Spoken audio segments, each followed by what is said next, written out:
Vous souhaitez vous exprimer sur un sujet qui vous tient à cœur? Studio Qualita vous donne la parole. Tous les mercredis, Olivier Granillic vous ouvre les portes de Studio Qualita pour une émission en toute liberté. On vous donne la parole, c'est tous les mercredis sur Studio Qualita. Bonjour à tous et bonjour à toutes. Comme chaque mercredi, heureux de vous retrouver pour On vous donne la parole sur Studio Qualita, l'émission qui vous donne la parole si vous voulez vous exprimer sur des sujets d'actualité, des sujets qui sont liés à l'intégration, à la ALIA ou tout autre sujet qui vous tient à cœur. Vous pouvez le faire de façon totalement libre en nous laissant un message sur notre boîte vocale, le 050 430 80 20, 050 430 80 20. Et nous vous rappellerons pour participer à cette émission. Et c'est ce que nous allons faire immédiatement avec notre première auditrice ce matin. Batcheva est en ligne avec nous. Batcheva, bonjour. Bonjour. Merci d'être avec nous ce matin. Alors, Batcheva, vous êtes guide en Israël, guide touristique. Vous avez un parcours un peu atypique. Hein. On peut parler un peu de votre alia? Oui, je suis montée en Israël en 2013 avec mon mari et 2 enfants. En fait, je suis née à Taïwan. Oui. J'ai vécu en France à peu près 18 ans. Et grâce à mon mari, j'ai appris le judaïsme, à connaître notre tradition, notre religion et notre manière de vivre. Et après, on a décidé, après un long parcours, on a décidé de faire notre alia avec toute la famille. Donc vous habitez à Jérusalem? Oui. Vous habitez à Jérusalem, vous avez fait votre alia à Jérusalem et vous avez, on va dire, découvert ce pays. Vous avez tellement aimé ce pays que vous avez décidé d'en faire votre métier, on va dire, puisque vous êtes guide touristique. Oui, en fait, au début de notre alia, nous habitions à Élie, en fait, dans les Chouves. D'accord. Et c'est un endroit vraiment magnifique. On retourne régulièrement pour Shabbat, voir des amis. Quand j'ai appris l'histoire de notre histoire et de l'histoire d'Israël en France, ça m'a beaucoup touchée. Je me suis dit un petit endroit comme ça que dans les pays où je viens, j'ai pas beaucoup de connaissances en fait. Donc quand on a fait notre alia, j'ai fait 3 mois de band et après j'ai su qu'il y a des cours qui sont ouverts pour préparer des guides qui parlent chinois, l'anglais, etc. Donc du coup, je suis décidée de participer à cette formation et pendant 2 ans, on a travaillé vraiment très dur. Pas uniquement sur la connaissance, aussi il faut comprendre, pas uniquement sur la religion, des 3 grandes religions, aussi de tout ce qui est culturel, aussi la création de ce pays. Après, par rapport à ton vécu, ton expérience, tu peux rajouter ou trouver de façon un peu plus similaire avec un bon angle pour pouvoir expliquer aux touristes. Pour le plupart d'entre eux, c'est la première fois qu'ils viennent. Alors vous êtes touriste, et vous parlez français, on l'entend, vous parlez bien entendu hébreu, vous parlez en anglais et vous parlez le chinois aussi. Oui. Moi, en général, je guide plutôt en chinois et en anglais, très peu en français. L'hébreu, j'avoue, comme j'avais fait que 3 mois de pan, donc là, je me suis mis comme un prochain projet pour pouvoir apprendre et parler correctement et lire et écrire l'hébreu. Alors, vous voulez nous parler d'une loi qui concerne justement les guides touristiques, une loi qui va être discutée à la Knesset très prochainement. De quoi il s'agit? De quoi parle cette loi? Ce que j'ai compris, en fait, la loi concernant le tourisme, c'était voté il y a 40 ans. C'était fixé il y a 40 ans. Donc, cette année, notre ministre du Tourisme, Monsieur Levin, qui a décidé de revoir sur cette loi-là. C'est pas une mauvaise idée en soi-même, mais par rapport à tout ce qui est écrit, en fait, je pense que M. Levin, il veut ouvrir le marché tourisme d'Israël. Donc, du coup, il y a beaucoup de des sujets en fait qui a touché aussi sur des migrants et aussi sur l'éducation. Donc concernant le futur de notre État par rapport à cette loi, si on la laissait passer, on pense que ça va pas mener sur les bonnes directions. Oui. Pourquoi quels sont les points négatifs, on va dire, de cette loi? Les points négatifs concernant au tourisme interne, pour l'instant, la loi ils disent que dans tous les cas, les cas tourisme, bien évidemment, ils doivent avoir un guide avec une licence d'Israël pour pouvoir les guider. Mais ils veulent ouvrir cette porte-là, ils veulent que tous les groupes internes de moins de 25 personnes, ils n'auront plus besoin de guide. C'est-à-dire que s'il y a un groupe qui vient en Israël qui sont moins de 25 personnes, ils n'ont pas besoin d'un guide en tout cas licencié. Voilà, ça c'est par rapport à le tourisme israélien, de l'interne, national. Mais par rapport à le tourisme international, ça veut dire que des touristes qui viennent d'étrangers, nous avons rencontré quelques difficultés. Le premièrement, c'est concernant tout ce qui vient ici, tout ce qui est catholique, protestant, etc., qui viennent ici, ils veulent laisser la place de guide aux leurs prêtres, qui veulent le laisser guider sur certaines zones. On s'appelle ça les zones sacrées, les endroits sacrés. C'est-à-dire que dans le quartier par exemple chrétien ou le quartier musulman à Jérusalem, seuls les prêtres ou les responsables des mosquées pourront faire des visites guidées, c'est ce que vous voulez nous dire? Non, uniquement pour les chrétiens et les que pour les chrétiens. Non, pas pour le juif ou pour le musulman. Donc dans les quartiers chrétiens exclusivement, ce seront seulement les prêtres qui pourront faire des visites guidées. Voilà. Donc du coup, il y a beaucoup de groupes qui viennent ici et qui n'ont pas, voilà. Mais ils vont pas venir visiter uniquement les sites sacrés. Entre-temps, par exemple, ils vont peut-être visiter Masada. Ça n'a rien à voir oui, avec... bien sûr. Voilà, donc, mais dans ces quartiers-là, dans ces régions-là, en tout cas, dans ces sites particuliers, il y en a bien entendu à Jérusalem, il y en a à Tibériade et dans d'autres points du pays, ce seront seulement les responsables chrétiens qui pourront faire ces visites guidées. Voilà. Mais entre les sites, par exemple, on partait de Jérusalem pour aller à Nazareth. Sur ce chemin-là, ils ont bien évidemment besoin d'un guide. Donc ça posait un problème. Pourquoi s'ils veulent, pourquoi pas, mais s'il y a une définition précise sur certains sites, certains parcs nationaux, pourquoi pas, mais pas sur tout l'Israël. Maintenant, on a rencontré, il y a un député israélien qui dit que tout l'Israël, c'est sacré. Donc c'est vraiment voilà, ça pose beaucoup de problèmes. Aussi, il y a une autre loi qui parle pour certaines langues spécifiques. Bien évidemment, sur la loi, il n'a pas donné les détails. Il n'a pas dit que c'est uniquement chinois ou malaisien ou portugais, par exemple. C'est pas défini. Il a marqué uniquement la langue spécifique. Ils veulent que pour certaines langues spécifiques, ils n'auront plus besoin d'un guide. Ah oui. Ça, par exemple, les Chinois. Moi, je donne chinois parce que je pas travaillé beaucoup avec des Chinois. Il y a un groupe des Chinois qui arrivent. Alors comment ils ont une personne qui s'appelle le tour leader, d'accord, qui amène le groupe depuis la Chine jusqu'à ici. Et c'est lui qui va amener ce groupe-là dans tout Israël. Alors, comment lui, aucune formation, aucune connaissance. Alors comment les touristes chinois vont se retrouver s'ils n'ont pas un guide qui parle leur langue? Ça aussi, c'est un problème. Donc, il y en a certains, on sait quand beaucoup de touristes qui viennent ici, ils prennent des photos et ils n'écoutent pas réellement l'histoire, mais il y en a aussi qui ont demandé de comprendre plus. Surtout sur Israël, ils viennent, ils s'intéressent beaucoup à conflit entre Israël et les Palestiniens.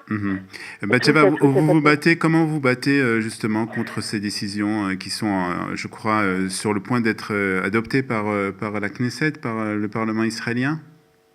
Nous, on a deux associations de guides. aujourd'hui, les deux associations de guides qui ont décidé de travailler ensemble pour lutter pas lutter, pour essayer de changer les détails du loi. Mercredi prochain, le 14, la loi va être rediscutée. En fait, la loi a déjà eu le premier vote. Ouais. Donc, ils vont rediscuter avec Knesset mercredi matin. Nous avons, à Gouda, l'association de guides a déposé une demande pour une petite manifestation juste devant la Knesset. Et aussi, nous aurons 11 guides de toutes les langues qui va être présentés à la Knesset mercredi, le 14 mars, pour pouvoir expliquer notre point de vue au nombre de Knesset. Donc vous allez manifester, vous allez protester contre ces décisions qui sont bien entendu négatives pour les guides, particulièrement pour ceux qui guident en chinois. Vous pouvez nous dire, pour terminer, Batcheva, quelques mots sur le tourisme chinois en Israël? Le tourisme chinois, en fait, l'année 2017, nous avons à peu près 10 000 Chinois qui sont venus visiter Israël. Mais au niveau de croissance, c'est quand même assez élevé. Malgré que le chiffre nous dit, ça me paraît pas beaucoup. Aussi, aujourd'hui, le tourisme chinois, nous avons des gros problèmes, en fait. Ce 100 000 personnes qui sont, 100 000 personnes qui sont venues. Il y en a à peu près centaines qui sont pas partis. Et aujourd'hui, les Chinois, on sait que c'est un pays qui développe énormément. Bien sûr, on voit donc, beaucoup de touristes en Europe, de touristes chinois en Europe.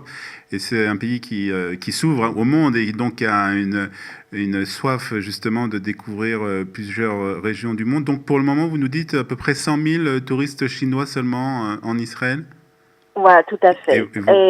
Et vous pensez qu'on peut en amener beaucoup plus? Dans le futur, dans les 5 prochaines années, je pense qu'il va y avoir beaucoup plus qui viennent, en fait. Mais aussi, si la loi s'ouvre, ça veut dire notre université, ça veut dire notre bureau d'impôt, ils vont aussi ils vont avoir aussi beaucoup de problèmes parce qu'on a aussi beaucoup de Chinois immigrants. Si vous regardez bien dans la construction, etc., il y a aussi beaucoup d'étudiants qui utilisent des visa étudiants qui viennent, ils vont pas aller à l'université, ils vont travailler illégalement en Israël. Et si vous faites attention, il y a quelques jours aux infos, on a parlé à un Chinois qui est arrivé ici en Israël. Depuis presque 20 ans qu'il est resté ici illégalement et travaillait illégalement. Cette personne, justement, il travaillait comme un guide. Donc, une personne comme ça, il travaillait dans le bâtiment, il n'a jamais eu de formation d'Israël. Et comment il peut expliquer correctement, avec de bonnes versions aux touristes, c'est quoi Israël? C'est comment Israël? Donc, c'est vraiment c'est vraiment pour l'image d'Israël vis-à-vis de situation internationale, c'est quand même assez embêtant. Très bien, Batcheva. Écoutez, on va vous souhaiter bonne chance pour votre combat et puis tenez-nous au courant surtout des résultats et j'espère qu'on aura l'occasion de reparler de tout ça et aussi on espère qu'il y aura encore beaucoup plus de touristes chinois qui arriveront en Israël pour visiter notre beau pays. Merci beaucoup, Batcheva. Merci beaucoup, Olivier. Une bonne journée à tous. À bientôt. Bye bye. Bye. On vous donne la parole sur Studio Kalita. On continue avec notre auditeur à présent, Jacques Lévy, qui est en ligne avec nous. Jacques, bonjour. Bonjour. Vous êtes de Paris, Jacques, et on va parler avec vous d'une tentative d'investissement que vous avez faite en Israël et qui s'est avérée n'être pas très bonne, une mauvaise expérience en fait. Non, pas une mauvaise expérience, c'était plutôt infructueux, disons. Alors allez-y, racontez-nous ça. Écoutez, en 2011 est parue une loi en Europe par laquelle on pouvait utiliser, tout un chacun pouvait utiliser un défibrillateur. Oui.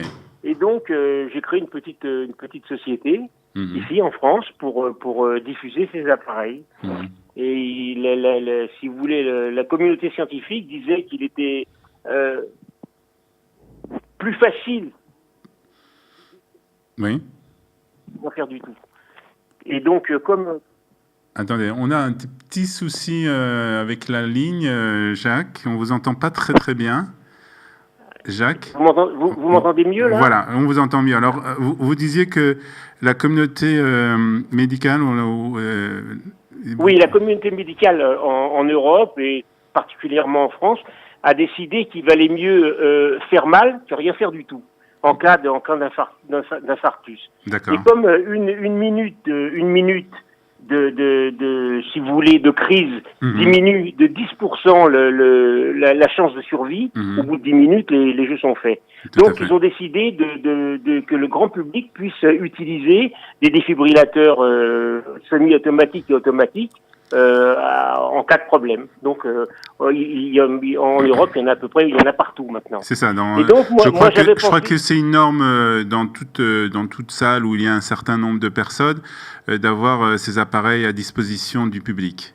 Oui, c'était pas obligatoire. Hein. Ah, c'était pas obligatoire. D'accord. Mais si vous voulez, bon, c'était admis. Et donc, j'ai pensé qu'en Israël, ça pouvait être quelque chose d'utile. J'ai fait une étude et je me suis aperçu que le pays aurait besoin de à peu près 50 000 appareils. D'accord. Et donc, j'étais un diffuseur pour la France d'une société américaine qui s'appelle Samaritan Pad, et donc qui avait toutes les normes de la FDA. Et je me suis dit, bon, je vais aller en Israël. Et en faisant mon enquête en Israël, je me suis aperçu que c'était l'appareil qui servait au service de sécurité pour le Premier ministre, pour Netanyahou. Donc je me suis dit, il y a certainement une possibilité. Et à partir de là, je me suis trouvé devant des écueils, mais c'est extraordinaire. Ça veut dire que la communauté médicale en Israël était très exclusif sur ses prérogatives. Ça n'admettait pas du tout que le grand public puisse avoir un appareil comme ça dans les mains. Et ça a été vraiment un barrage, mais extraordinaire. Vous étiez tout seul pour faire avancer ce projet ou vous étiez accompagné? Non, j'étais tout seul et bon, mais j'avais trouvé des investisseurs. Hein. Ouais. Mais si vous voulez, je me suis adressé à l'ambassade de France en Israël pour voir quelles possibilités il y avait de contacter, si vous voulez, des organismes pour l'homologation. Et alors là, ça a été d'une extrême complexité. Parce que le ministère de la Santé exigeait que l'appareil soit homologué et demandait au moins 2 ans. Ah oui. Alors qu'il avait toutes les normes de la FDA qui sont en vigueur en Israël. Ensuite, ils ont exigé, ils acceptaient que l'appareil soit placé dans une borne avec une puce GSM pour être relié directement au Magen David Adom. Alors bon, ça devenait trop compliqué de concevoir aussi une borne devant ces attitudes. Mais de toute façon, c'est le corps médical qui était complètement contre. Et comment vous l'expliquez? Comment vous l'expliquez?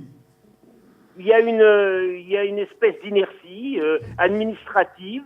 Il y a aussi une protection, comment vous dire, professionnelle. Ouais. Et c'est très compliqué en Israël. À part les grosses sociétés qui viennent s'implanter comme Intel, comme tout un tas de grosses sociétés, pour le particulier, c'est très compliqué. C'est très très très très difficile. Et je me suis vraiment heurté à beaucoup de problèmes. Et pourtant, bon, j'avais des connaissances, des gens qui sont déjà établis en Israël, qui ont des grosses affaires. À la fin, ils m'ont dit, écoute, laisse tomber, c'est trop difficile. C'est trop compliqué. Oui. Vous avez été un peu déçu. Oui. Pourquoi vous nous racontez ça alors? Parce que Nathalie Sosna-Ophir, qui est une de vos consoeurs, un matin a fait un billet sur les défibrillateurs en Israël qui sont autorisés aujourd'hui et qui vont être placés dans toutes les mairies, dans les centres commerciaux. Oui, c'est ce que je voulais dire. Et c'est une loi qui est passée, je crois, il n'y a pas si longtemps que ça, que ces appareils vont devoir être obligatoires dans les endroits publics. Mais donc je suis peut-être arrivé trop tôt. Si vous voulez, les esprits n'étaient pas. Mais en règle générale, moi, j'ai discuté avec Nathalie, elle m'a dit qu'il y a énormément d'investisseurs privés qui rencontrent énormément de problèmes. Parce que c'est très compliqué. Et puis, il y a une défense aussi corporatiste qui est très, très, très, très, très, problématique. Très difficile. Donc il faut beaucoup de patience, beaucoup de Oui, persévérance. Ouais, il faut beaucoup de persévérance. Bon, moi, j'avais pas le temps, j'avais pas envie de mettre 3. En fait, si j'avais monté ma boîte, peut-être que maintenant, elle pourrait commencer à être florissante, mais là, c'est trop C'était en 2010, si vous nous dites. Donc, il y a C'était en 2000. Non, ça devait être. La loi en France est sortie en 2010, et moi, je suis arrivé en Israël en 2012 avec ce projet. Donc, à peu près 6 ans trop tôt. Quoi. Vous avez été un peu déçu de cette expérience ? Oui, j'ai été très déçu parce que, en plus, si vous voulez, c'était en plus. Bon, pour faire un peu de profit, mais c'était pas ma motivation primordiale. Ma motivation, c'était, je me suis dit quand même, Israël, c'est un pays en guerre, où il y a des attentats, où il y a, et donc c'est un appareil qui est encore plus utile pour les Israéliens que pour tout pays européen, où malgré tout, bon, il se passe pas quand même grand chose. Et visiblement, le législateur israélien vous a suivi, puisque cette décision a été prise donc de mettre ces appareils un peu partout dans les endroits publics, en tout cas en Israël, pour justement essayer de venir en aide à des personnes qui ont des crises. On peut savoir ce que vous faites aujourd'hui, Jacques ? Je suis retraité. Vous êtes retraité, d'accord. Une envie peut-être de venir vous installer en Israël ? C'est très facile pour moi. Ma femme est israélienne, Sabra, elle est née dans les Crayottes. Et donc, on a une maison à Kiryat Yam. Donc, en fait, si vous voulez, je peux faire 6 mois ici, 6 mois là-bas. D'accord. Donc, c'est envisageable. J'aurais aimé monter quelque chose, pas uniquement pour le profit. Vous aviez envie de participer au développement économique du pays, en fait. Et sauver des vies, parce que je vous assure que moi, j'ai eu des exemples, ça sauve vraiment des vies. L'appareil est capable de faire l'analyse cardiologique et si vous voulez, j'ai pas compris leur attitude parce que l'appareil ne délivre pas le choc s'il y a pas crise cardiaque. Donc c'est pas ça peut pas être mauvais si vous voulez. Aujourd'hui, cet appareil est beaucoup utilisé en France ? Oui, il y en a partout. Il y en a partout. Partout. Il y en a dans le métro, il y en a même dans les hôpitaux, dans les couloirs d'hôpitaux. Il y en a partout. Et c'est prouvé que ça sauve des vies. Ah oui, mais c'est tout à fait prouvé. Je pense que il y a à peu près 100 000 morts par crise cardiaque, par infarctus en France. Et donc ils disent que ça sauve à peu près 30% des vies. Écoutez, merci beaucoup en tout cas Jacques de nous avoir parlé de cet appareil qui est très important et surtout aussi de nous avoir fait partager votre expérience ici en Israël. Un peu malheureuse. Merci beaucoup en tout cas Jacques, bonne continuation et bonne journée à vous. Merci, au revoir. À bientôt, au revoir. Voilà, c'est ainsi que nous terminons cette émission de On vous donne la parole sur Studio Qualita. C'est comme vous le savez tous les mercredis sur Studio Qualita. Pour participer vous aussi à cette émission, il suffit de nous appeler sur notre boîte vocale 050 430 80 20. 050 430 80 20. Vous nous laissez un message et nous vous rappelons très rapidement pour participer à cette émission. Merci à Ariel pour la réalisation technique et nous nous retrouvons bien entendu mercredi prochain pour un nouveau numéro de On vous donne la parole. Bonne journée à tous. Bye bye. Vous souhaitez vous exprimer sur un sujet qui vous tient à cœur ?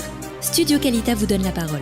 Tous les mercredis, Olivier Granillic vous ouvre les portes de Studio Qualita pour une émission en toute liberté. On vous donne la parole, c'est tous les mercredis sur Studio Qualita.